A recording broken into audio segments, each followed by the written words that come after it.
ওলির মাজার আমরা এই কারণে যাই, কারণ ওলিদের মাজারে গিয়া দোয়া করলে এই দোয়া দ্রুত গতিতে কবুল হইয়া যায়।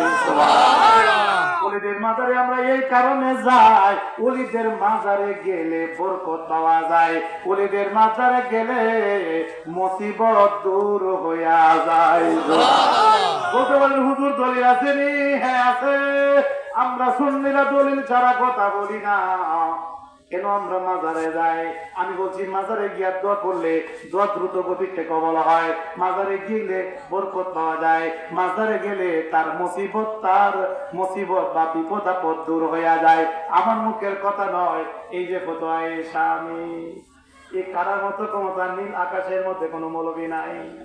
ফতোয়া স্বামী হানাফি মাযহাবের প্রসিদ্ধ ফকিহ ইবনে আবিদিন রাহমাতুল্লাহ আলাইহি এই কোলটা তুলে ধরেছেন। বাবা রুদ্দুল মুতার ফতোয়া স্বামী জিলদে আওয়ালের মুকাদ্দমার মধ্যে 149 পৃষ্ঠার মধ্যে বাবা এই কোলটা তুলে ধরেছেন। এই যে দেখেন লাল কালিদা দাগানো আছে, এখানে কি লেখা দেখেন?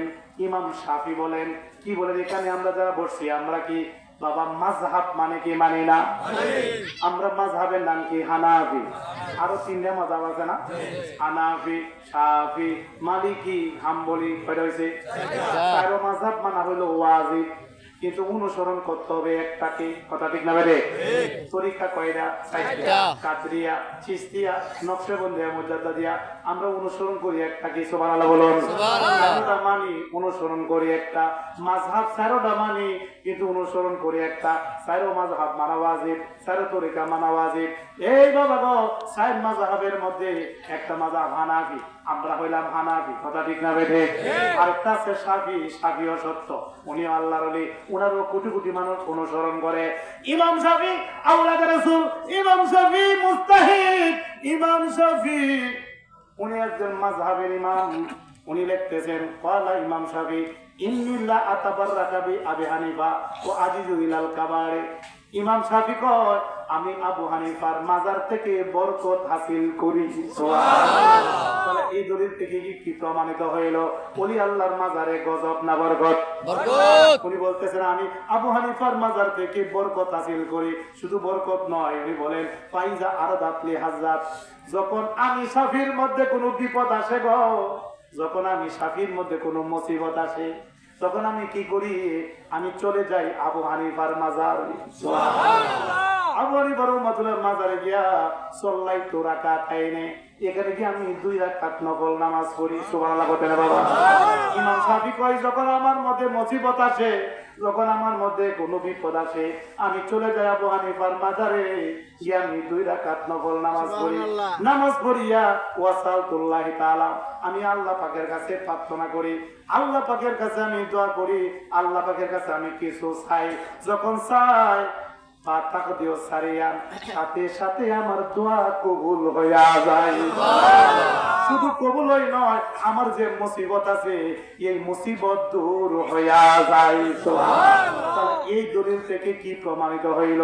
ওলি আল্লাহর মাজারে বরকত পাওয়া যায়, ওলি আল্লাহর মাজারে মুসিবত, ওলি আল্লাহর মাজারে গিয়ে 2 রাকাত নফল নামাজ পড়া আল্লাহ পাকের কাছে দোয়া করলে তার মুসিবত দূর হয়। এবং ওলি আল্লাহর মাজারে গিয়া কেউ দোয়া করলে এই দোয়া দ্রুত গতিতে কবুল হইয়া যায়। বাবা এখানে আমরা যারা বসছি, তাহলে আমরা কি সবাই ওলি আল্লাহর মাজারের সাথে সম্পর্ক রাখতে চাই কি চায় না? চাই, হাত তুলে দেখায়। নারায়ে তাকবীর, আল্লাহু আকবার, নারায়ে রিসালাত, ইয়া রাসূলুল্লাহ, আহলে সুন্নাত ওয়াল জামাত, মারহাবা। মদিনা মদিনা আশিকে মুমিনের ঠিকানা, বলো না মদিনা মদিনা আশিকে মুমিনের ঠিকানা। হায় হায় দিদার ছেড়ে কাঁদো তোমরা, দিদার ছেড়ে কাঁদো তোমরা, হও না নবীর দিওয়ানা। মদিনা মদিনা আশিকে মুমিনের ঠিকানা, বলো না মদিনা মদিনা আশিকে মুমিনের ঠিকানা। জালালউদ্দিন সুয়ুতি 75 বার দেখলো নবীজি জালালতে সুয়ুতি 75 বার দেখলো নবীজি এতবার দেখিয়া নবী এতবার দেখিয়া নবী তৃপ্তি তাহার হলো না মদিনা মদিনা আশেকে মুমিনের ঠিকানা বলো না মদিনা মদিনা আশেকে মুমিনের ঠিকানা হায় হায় দিদার ছেড়ে কাঁদো তোমরা দিদার ছেড়ে কাঁদো তোমরা হও না নবীর দিওয়ানা মদিনা মদিনা আশেকে মুমিনের ঠিকানা বলো না মদিনা মদিনা আশেকের মুমিনের ঠিকানা চিৎকার দিয়ে বলুন মারহাবা মারহাবা আর জোরে বলে ইয়া রাসূলুল্লাহ ইয়া রাসূলুল্লাহ আমরা নবুয়তের পাশাপাশি বেলায়েত মানে কি মানে না মানে আল বেলাতু জিল্লুন নবুয়াত বেলায়েত হলো নবুয়তের ছায়া যারা বেলায়েত মানে না তাদের নবুয়ত মানা হয় না ঠিক আমার নবী খাতামুন নবীর শেষ নবী কিন্তু এখন ইসলাম চলবে কি করে নবীর পরে তার কোনো নবী নাই আমার নবীর পর থেকে কিয়ামত রাত পর্যন্ত বেলায়েতদারি হাদি যারা আল্লাহ ওয়ালা যারা বুজুর্গানে দিন যারা হক্কানি উলামা ইকরাম যারা তাদের মাধ্যমে কিয়ামতের রাত পর্যন্ত ইসলাম চলবে ইসলাম থাকবে জোরে কোন সুবহানাল্লাহ আমরা বেলায়েতদারি আল্লাহর ওলিদেরকে আমরা মানতে চাই কি চাই না এই জন্য এক সাধক লেখেন বেলায়েতে মুর্শিদ আসিলেন দিনের নবী আমার আসিলেন দিনের নবী মুর্শিদ কেনা পাইলে কি আর রাসূল পাবি আরে মুর্শিদ কেনা পাইলে কি আর রাসূল পাবি সবাই বলুন মারহাবা মারহাবা এই বেলায়েতের যুগে বেলায়েতদারি হাদিরে না মানলে নবীরে মানা হবে না কারণ বেলায়েতদারি হাদি হইল নবীর নায়েব নবীর নায়েবকে মানলে নবীকে মানা হয় জোরে কোন সুবহানাল্লাহ নবীর নায়েবের হাতে হাত রেখে যারা বায়াত হয়েছেন তারা আমার নবীর কাছেই বায়াত হয়েছেন জোরে কোন সুবহানাল্লাহ এখন আমরা কি বাবা এই বেলায়েতদারি ওলিদের নৌকায় থাকতে চাই কি চাই না কাদরিয়া চিশতিয়া নকশবন্দিয়া মুজাদ্দিদিয়া চারো তরিকা সহি চার তরিকার যে কোনো তরিকার নৌকার মধ্যে উঠছেন ভয় নাই এই তরিকার নৌকাগুলা আপনাদেরকে আল্লাহ পর্যন্ত পৌঁছে দিবে সুবহানাল্লাহ আমরা যারা চিশতিয়া তরিকায় উঠেছি কাদরিয়া তরিকায় উঠেছি আমাদের কোনো ভয় আছে না কি বলেন এইসব নৌকারে কি বাবা জোর তো মানে ডুবাইতে পারবে না এই নৌকাগুলা বাবা পাকা পথে আছে না সোজা পথে সোজা পথে আমরা কি বাবা তরিকা যারা নিতে পেরেছি আমাদের নসিবটা খারাপ না ভালো এখন বাবা আপনাদের কিছু আলোচনা করব এটা একটা দরবার শরীফ যেরকম কি শরীফ দরবার শরীফ দরবার শরীফ শব্দের অর্থ কি জানেননি না দরবার শরীফ শব্দের অর্থ আল্লাহর ওলিগণ যেখানে বসিয়া হক্কানি পীর মুর্শিদগণ যেখানে বসিয়া ভক্তগণকে সবক প্রদান করে এটাকে বলা হয় দরবার শরীফ যেরকম অর্থাৎ আল্লাহর ওলিদের বসার স্থান বাসস্থান আল্লাহর ওলি যেখানে বাসস্থান করে এটাকে দরবার শরীফ বলা হয় সুবহানাল্লাহ বলো না বাবা এই দরবারের মধ্যে একজন আল্লাহর ওলি আছে কিনা আছে তো দরবারে আল্লাহর ওলির বাসস্থানকে দরবার শরীফ বলা হয় এক দুই নাম্বার এই দরবারের মধ্যে খানকা শরীফ আছে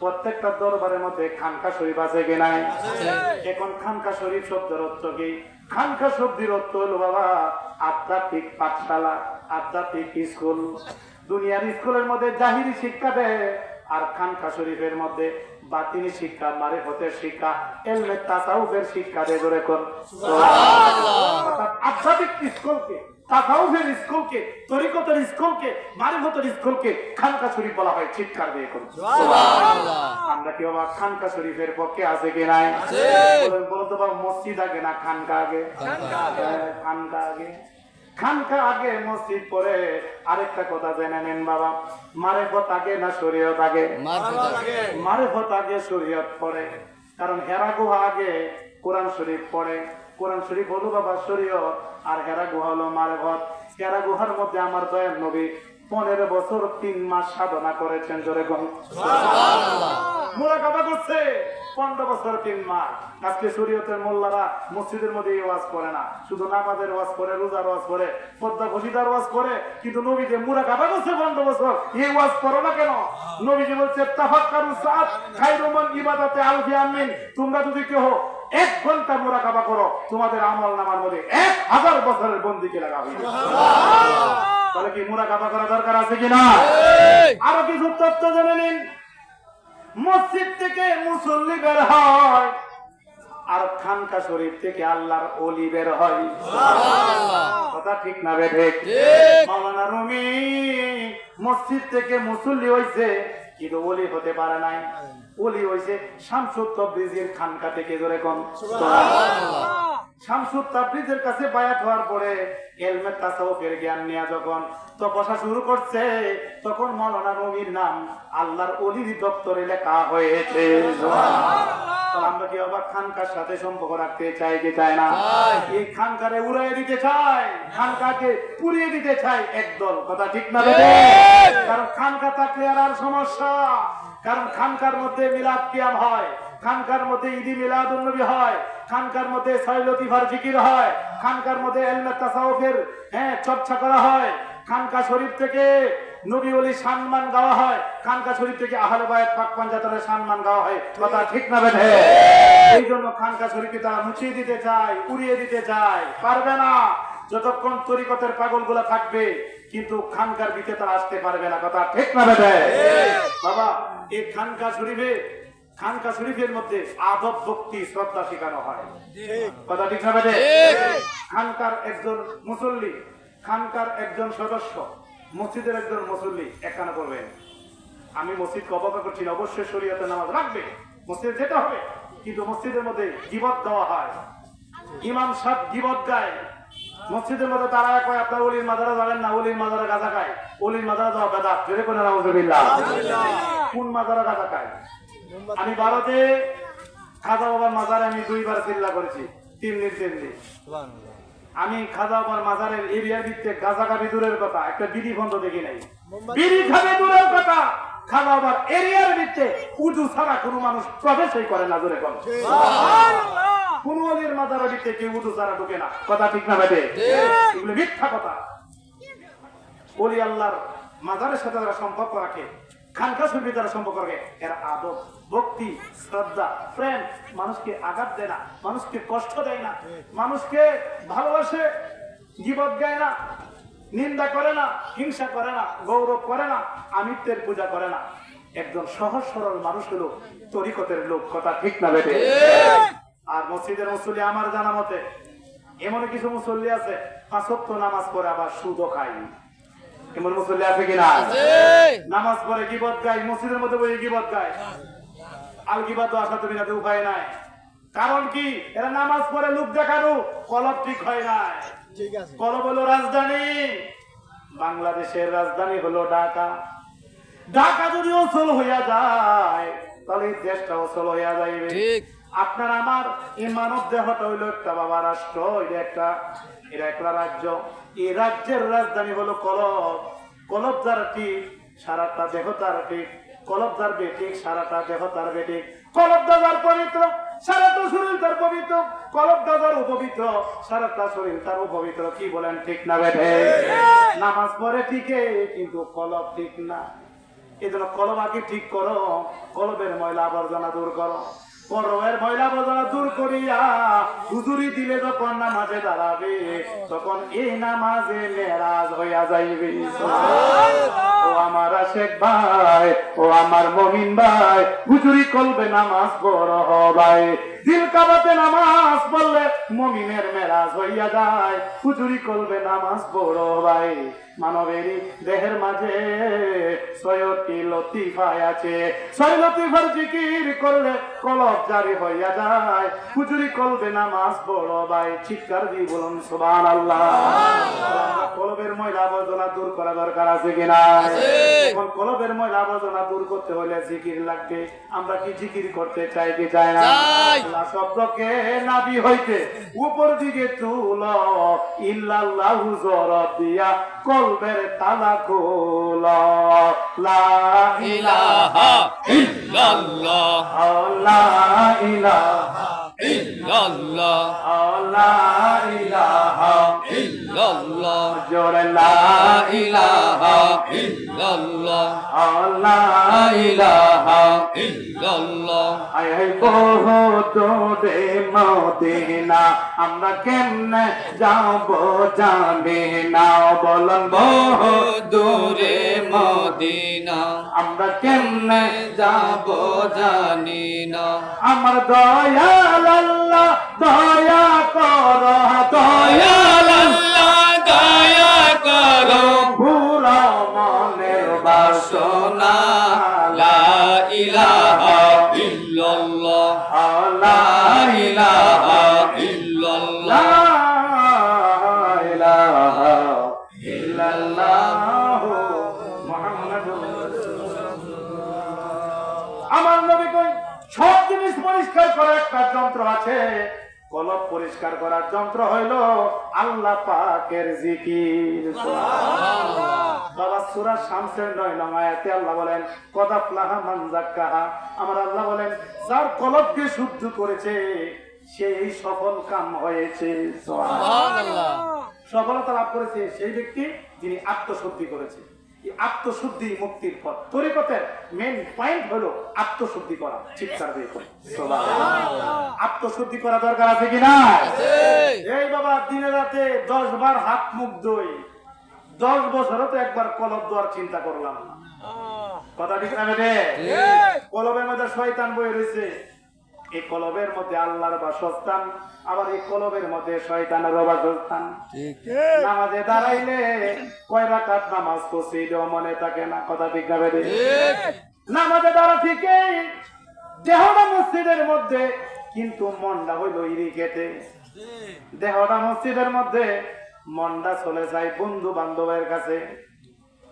দেহটা না মসজিদের মধ্যে, মনটা চলে যায় বাবা দোকানের মধ্যে কাস্টমারের দিকে। তাহলে বোঝা গেল মন ঠিক থাকে না। এটার কারণ কি? কান্না শয়তান তার মন এদিক সেদিক নেওয়া যায়। তাই কলব থেকে শয়তানকে যতক্ষণ দূর না করতে পারবো ততক্ষণ কলবটা পবিত্র হবে না। আর পবিত্র কলব না হইলে আল্লাহর বাসস্থান হবে না। আর কান্না শয়তানকে জিকির করতে করতে যখন কলব থেকে শয়তানকে দূর করব, তখন এই কলবের মধ্যে আল্লাহর বাসস্থান হয়ে যাবে। যখন সুবহানাল্লাহ। কলব শুদ্ধি করা দরকার আছে কিনা? সালাতের কথা কোরআনে আসছে 82 বার, নামাজের কথা কোরআনে আছে 82 বার। আর এই কলব দ্বারা সংশোধন করতে কোরআনে আয়াত আছে 124 বার। সুবহানাল্লাহ। তার কলব শুদ্ধির কথা কম আসছে না বেশি আছে?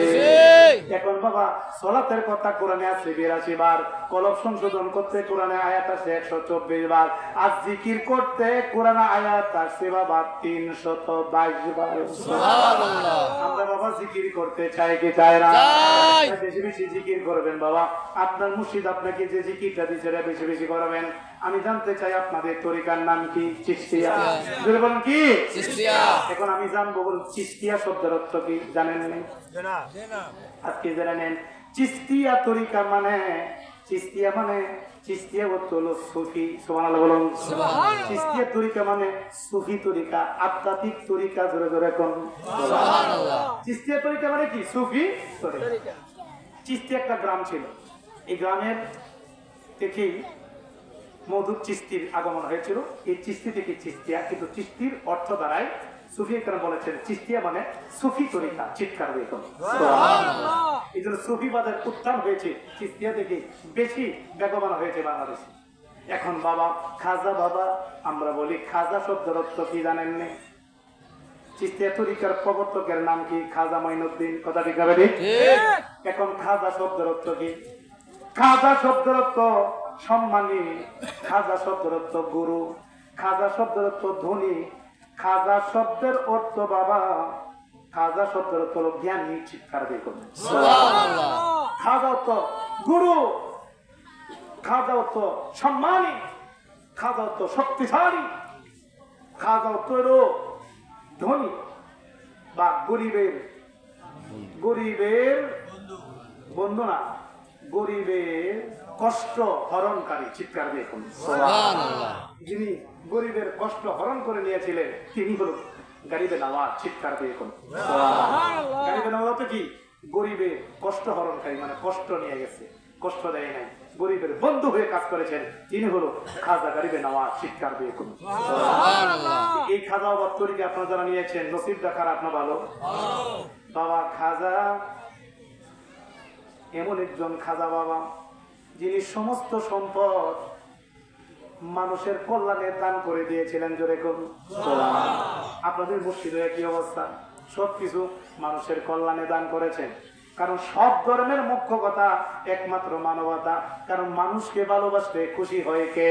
আল্লাহ। আমরা কি বাবা মানুষকে ভালোবাসতে চাই কি চাই না? চাই। কি বলেন? তরিকা পুঁথি মাস মধ্যে কোনো হিংসা বিদ্বেষ আছে? না। হিংসা বিদ্বেষ আছে? নাই। আর হিংসা তো হেরার মধ্যে হিংসা বিদ্বেষ ভরপুর তাদের মধ্যে। আর গুরুবাদী মানুষ যারা, তাদের মধ্যে আদর, ভক্তি, শ্রদ্ধা, প্রেম, মানুষকে কষ্ট দেয় না, আঘাত দেয় না। তারা সুফি, তারা ত্যাগী, ভুগি নয় ত্যাগী, মানুষকে ভালোবাসে। কারণ প্রত্যেকটা মানুষের হৃদয়ে আল্লাহর বাসস্থান। চিৎকার দিয়ে কবি নজরুল একজন সুফি ছিলেন। সুফি কবি নজরুল উনি বলছেন, কাহারে করেছ ঘৃণারে ভাই, কাহারে মারিছ লাথি, হয়তো তাহারি বুকে প্রভু জাগিয়েছেন দিবারাতি। সুবহানাল্লাহ বলেন বাবা। কবি নজরুল কইতেছে, তুমি কারে লাথি মারো, কারে কষ্ট দাও, প্রত্যেকটা মানুষের হৃদয়ে এটা আল্লাহর বাসস্থান। তুমি ঘৃণা করো কারে, লাথি মারো কারে। সুবহানাল্লাহ বলেন। তাহলে এখানে আমরা যারা বসছি, আমরা সুফিবাদী লোক, আমরা মানুষকে ভালোবাসি। আমরা কি নবী ওলির পক্ষে আছে কি নাই? আসলে দেখাই থেকে একটা সোনা হুজুরে নারে তাকবীর, আল্লাহু আকবার। নারে রিসালাত, ইয়া রাসূলুল্লাহ। আহলে সুন্নাত ওয়াল জামাত জিন্দাবাদ। জিন্দাবাদ। সবাই বলে মারহাবা। মারহাবা। আর জোরে বলি ইয়া রাসূলুল্লাহ, ইয়া রাসূলুল্লাহ, ইয়া ওলি আল্লাহ, ইয়া ওলি আল্লাহ। আমরা কি নবীজির পাশাপাশি ওলি আল্লাহ গণের পক্ষে আছে কি না? কেন থাকবো না? এই বাংলাদেশে কোন নবী রাসূল আসে নাই, কোন সাহাবায়ে কেরাম আসে নাই। এই বাংলাদেশে ইসলাম প্রচার করেছে আউলিয়ারা। কি বলেন ঠিক না রে? যার দ্বারা সিন্নি খাইলে মোল্লা চিনলে না। যারা এই দেশে ইসলাম আনলো, যারা এই দেশে দাঁড়িয়ে আনলো, যারা এই দেশে কোরআন শরীফ আনলো, যারা এই দেশে মসজিদ আনলো, তারা আউলিয়া। তাহলে এই আউলিয়ারা এই দেশে ইসলাম আনছে আজকে তারা। তাহলে এই ওলি আল্লাহর দেশে সবকিছু আনছে, কিন্তু এখন তারা ফতোয়া দেয় ওলি আল্লাহর মাজারে দেওয়া শিরক। জোরে বলেন নাউজুবিল্লাহ। উপায় নাই বাবা। আমরা কি ওলি আল্লাহর পক্ষে থাকতে চাই কি চাই না? তাই বাবা ওলি আল্লাহকে ভালোবাসবেন। এখানে যারা বসছেন সবাই কিন্তু আপনারা জ্ঞানী শ্রোতা, সবাই আপনারা জ্ঞানী শ্রোতা। আর ওলি ভজন আপনারা করতেছেন, মুর্শিদ ভজনা করতেছেন। হ্যাঁ, কারণ মুর্শিদ ছাড়া আল্লাহ রাসূল পাওয়ার কোনো ব্যবস্থা নাই। সমস্ত ওলি আল্লাহদের পীর ছিল কি ছিল না? ছিল। আমি তো তাদেরকে বলি, এবারে তুমি কি হানাফি না লামাযাবি? তখন এরা কো আমরা হানাফি। তুমি যদি হানাফি হও, তোমার হানাফি ও যে আল্লাহর রেখায় থেকে বিদ্রোহে তুমি জানো? ইমাম আজম আবু হানিফা ফিকহ আকবরের মধ্যে লিখছেন, লাউলা সান্তানে লা হালাকান নুমান। আমি আবু হানিফা যদি পীরের কাছে মুরিদ হইয়া ইলমে তাসাউফের জ্ঞান অর্জন আমি না করতাম, শেষে 2 বছর যদি আমি পীরের খেদমত না করতাম, তাহলে আমি আবু হানিফা ধ্বংস হয়ে যাইতাম। জোরে করুন সুবহানাল্লাহ। তাহলে পীর ধরা কতটুকু জরুরি? আমরা কি পীর মুর্শিদের অনুসরণ করতে চাই কি চাই না? পীর হলো ফার্সি ভাষা, আর পুরানা ভাষা হয় মুর্শিদ। মুর্শিদ শব্দের বাংলা হলো পথ প্রদর্শক, পথ নির্দেশক। যিনি আল্লাহ রাসূলের পথ দেখান উনাকে মুর্শিদ বলা হয়। কি বলবো বাবা? যিনি আল্লাহর পথ চিনেন, জানেন, এমন একজন লোকের কাছে আমাদের যাওয়া দরকার আছে কিনা? তিনি তো মুর্শিদ। চলুন বাবা, যে নবী কবরে হাসরে মিজানে থাকবেন, সেই নবীরে আমরা দাঁড়ায়া সালাম জানাই।